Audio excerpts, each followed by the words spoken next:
चलिए देखते हैं आज का टॉपिक। परमाणु संरचना के अंतर्गत आज जो हमारा टॉपिक है वो है हाइड्रोजन परमाणु का उत्सर्जन स्पेक्ट्रा। इसके पहले आपने रदरफोर्ड का परमाणु मॉडल, समस्थानिक, संभारिक, रेडियो एक्टिव तत्व, ऐसे बहुत सारे टॉपिक आपने पढ़ा है। आज का जो हमारा टॉपिक है वो है हाइड्रोजन परमाणु का उत्सर्जन स्पेक्ट्रा। और यदि एक विसर्जन नलिका डिस्चार्ज ट्यूब आप पढ़ चुके हैं, है ना, डिस्चार्ज ट्यूब आपने पढ़ा है, में कम दाब पर हाइड्रोजन गैस भरकर उसमें विद्युत धारा प्रवाहित की जाए तो उसमें एक लाल रंग का प्रकाश दिखाई देता है या देगा। इस प्रकाश को प्रिज्म में से गुजार कर उसका फोटोग्राफ लिया जाए तो हमें हाइड्रोजन का उत्सर्जन स्पेक्ट्रम प्राप्त होगा। तो यहाँ पे स्पेक्ट्रम, उत्सर्जन स्पेक्ट्रम शब्द जो आया है, तो जो उत्सर्जन स्पेक्ट्रम और शोषण स्पेक्ट्रम, ऐसे स्पेक्ट्रम जो है दो प्रकार के होते हैं।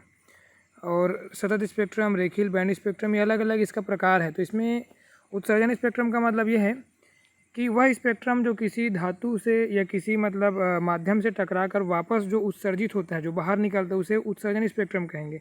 और जो स्पेक्ट्रम जैसे मान के चलो अवशोषित हो जाता है, वह मतलब हमारे आंखों तक नहीं पहुंचता, उसका रिफ्लेक्शन नहीं होता, तो उसे अवशोषण स्पेक्ट्रम कहेंगे। यहाँ पे जो स्पेक्ट्रम है वो उत्सर्जन होगा, मतलब वो दिखाई देगा। और स्पेक्ट्रम का मतलब है 7 रंगों का समूह। जब सूर्य प्रकाश को या श्वेत प्रकाश को किसी प्रिज्म से गुजारते हैं तो वह 7 रंगों में विभक्त हो जाता है, जिसे स्पेक्ट्रम कहते हैं। तो उत्सर्जन स्पेक्ट्रम का मतलब ये है कि 7 रंगों का ऐसा समूह जो उत्सर्जित होगा, जो मतलब परावर्तित होकर हम तक पहुंचेगा, हम उसको देख पाएंगे। तो यह स्पेक्ट्रम सतत ना होकर, सतत मतलब होता है लगातार, स्पेक्ट्रम लगातार नहीं होगा, बल्कि क्या होगा, 2 स्पेक्ट्रम के बीच, 2 रंगों के बीच जो है एक रेखा बनी रहेगी, एक अंतराल होगा।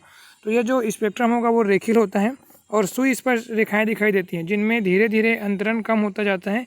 इन रेखाओं को H, हाइड्रोजन का इसलिए H, alpha, beta, gamma, delta के नाम से उल्लेखित किया जाता है। इस प्रकार के स्पेक्ट्रम को रेखीय स्पेक्ट्रम कहते हैं। रेखीय मतलब अलग अलग लाइन में दिखेगा, लगातार नहीं होगा, सतत नहीं होगा, एक दूसरे से जुड़ा हुआ नहीं होगा। तो ये रेखाएं क्रमशः लाल, नील, हरित, नीली और बैगनी क्षेत्रों में प्रकट होती हैं। वास्तव में करीब 30 रेखाएं होती हैं और पराबैगनी क्षेत्र तक चली जाती हैं। स्पेक्ट्रम में इनके स्थानों को तरंग दैर्घ्य तरंग दैर्घ्य को किसे दर्शाते हैं, लैम्डा, या तरंग संख्या न्यू। यहाँ पे जो इसको हम न्यू पढ़ते हैं, है ना, न्यू बार, ठीक है, ये न्यू पढ़ा जाता है, इसको न्यू, है ना, तो इसको न्यू पढ़ते हैं। इकाई लंबाई में तरंगों की संख्या से प्रदर्शित करते हैं। और न्यू इज इक्वल टू 1/λ। सन 1885 में बामर ने निम्न सूत्र से इन रेखाओं का स्थान स्पष्ट कर समझाया। ये सूत्र है ना, nu bar is equal to R 1/2² - 1/n²। ये बामर के लिए 2 का वैल्यू है ना। अलग अलग के जो 5 श्रेणी बटी हुई है उसमें अलग अलग श्रेणियों के लिए इसका वैल्यू अलग अलग होगा। तो देखते हैं, आर रीडबर्ग नियतांक है जिसका वैल्यू कितना है ना, ये वैल्यू दिया हुआ है 1,09,678 सेंटीमीटर इनवर्स, तथा n इज इक्वल टू 3, 4, 5, 6, ये बामर के लिए है n का वैल्यू। तो इस प्रकार से, और यहाँ पे आपको जो है अलग अलग यहाँ पे तरंग दैर्घ्य दिया हुआ है। रेड के लिए तरंग दैर्घ्य 6,500 से 7,000, और ब्लू ग्रीन के लिए जो है 5,000, 4,500 इसके लिए जो है ब्लू के लिए, और वायलेट के लिए 3,500 से 4,000 के बीच। तो यह श्रेणी दृश्य क्षेत्र में होती है और बामर श्रेणी कहलाती है। इसके पश्चात 4 अन्य श्रेणियों का भी पता चला। बैगनी क्षेत्र में लाइमन श्रेणी का पता चला, इसे निम्न सूत्र से प्रकट करते हैं। तो लाइमन के लिए जो है nu is equal to R 1/1² - 1/n², n is equal to 2, 3, 4।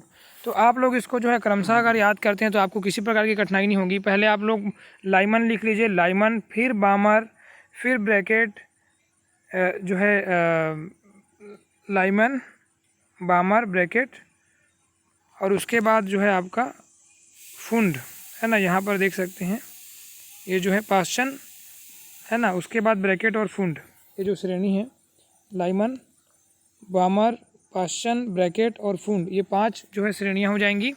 तो सबसे पहले आप लोग लाइमन को याद कर लीजिए सीक्वेंस में, ताकि आपको फार्मूला लिखने में कोई दिक्कत नहीं होगी। लाइमन, बामर, पाश्चन, ब्रैकेट और फुंड, ये 5 श्रेणी। तो यहाँ पर क्या होगा, जो इसका क्षेत्र है पराबैगनी है, इसका क्षेत्र दृश्य है, पाश्चन का नज़दीकी अवरक्त है, ब्रैकेट का अवरक्त और फुंड का सुदूर अवरक्त है। तो पराबैगनी, दृश्य और अवरक्त किरणों के बारे में आप पूर्व में पढ़ चुके हैं, इसको मैं यहाँ पर एक्सप्लेन नहीं करूँगा।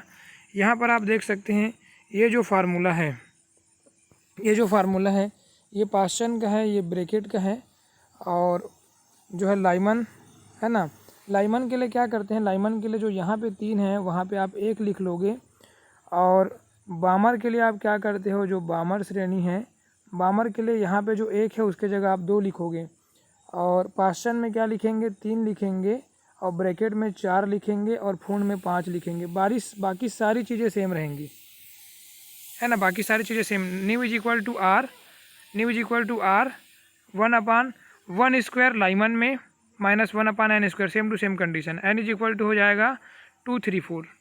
और जो है उसके बाद बामर में क्या करेंगे 1/2 स्क्वायर, बामर में 1/2 स्क्वायर, ये बामर का है 1/2 स्क्वायर, ठीक है।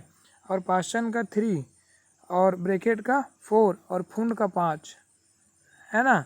तो इस प्रकार से हो जाएगा। और यहाँ पर क्या है n बराबर, लाइमन में n बराबर 2, 3, 4, उसके बाद जो है बामर में 3, 4, 5, पास्टन में 4, 5, 6, ब्रैकेट में 5, 6, 7, और फुंड में 6, 7, 8। तो इस प्रकार से इसका वैल्यू हो जाएगा, जहाँ पे n क्या है, n कोई भी एक संख्या है ना, पूर्ण संख्या, जिसके अकॉर्डिंग इनके श्रेणियों का जो स्पेक्ट्रम की संख्या यहाँ पर ले सकते हैं।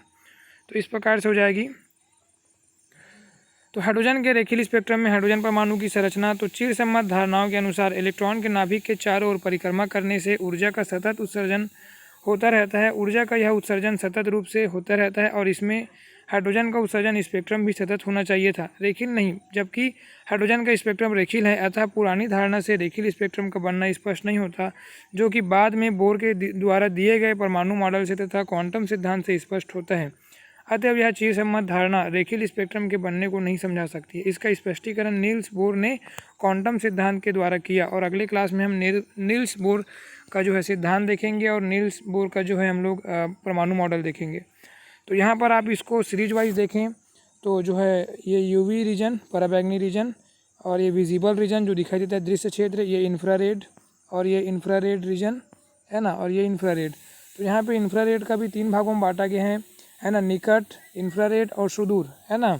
उसके बाद आप क्या करेंगे, n is equal to 1, n is equal to 1, n is equal to 2, n is equal to 3, n is equal to 4, n is equal to 5, n is equal to 6, है ना, अलग अलग श्रेणियों के अकॉर्डिंग।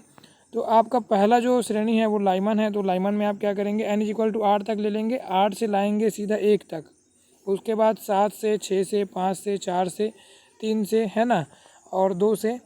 और बामर में क्या करेंगे आप, जो है सेकंड नंबर तक लाएंगे, है ना, 8 से, 7 से, 6 से, 5 से, 4 से, लेकिन सेकंड नंबर से n से। क्यों? क्योंकि यहाँ पे n का वैल्यू लाइमन में 1 होता है, बामर में n का वैल्यू 2 होता है ना।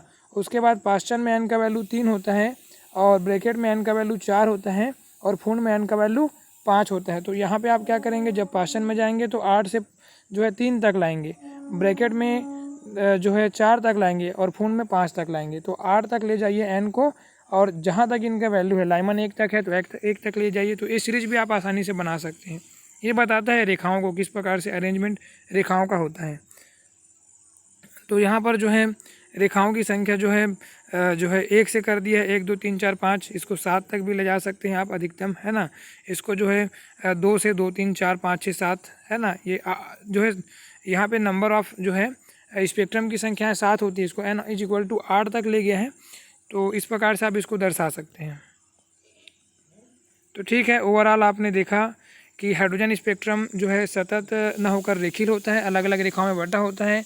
इनको 5 अलग अलग सीरीज में बांट दिया गया है, लाइमन, बामर, पास्टन, और उसके बाद जो है ब्रैकेट और फुंड।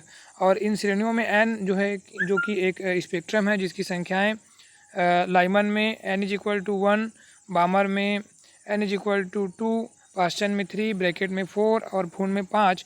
उसके बाद क्या किया गया इस फार्मूला में, nu is equal to R bracket 1/1 square minus 1/n square. और उसके बाद आप क्या करेंगे, n का वैल्यू रखेंगे, सेकंड n 2 का वैल्यू। तो लाइमन में 2 से चालू करेंगे, 2, 3, 4, बामर में 3 से, पास्टन में 4 से, ब्रैकेट में 5 से, और फुंड में 6 से। इस पूरे सीरीज का अध्ययन जो है नील्स बोर के द्वारा किया गया। इसके पहले के जो और जो पूर्व में जो स्टडीज़ हुई थी, है ना, वो स्टडी जो है इसको अच्छे से एक्सप्लेन नहीं कर पाई। उसने नहीं बता पाया कि ये जो स्पेक्ट्रम होता है वो रेखीय होता है, वो सतत मान के चलते थे, है ना। तो इस प्रकार से आप इसको देख सकते हैं। Thank you.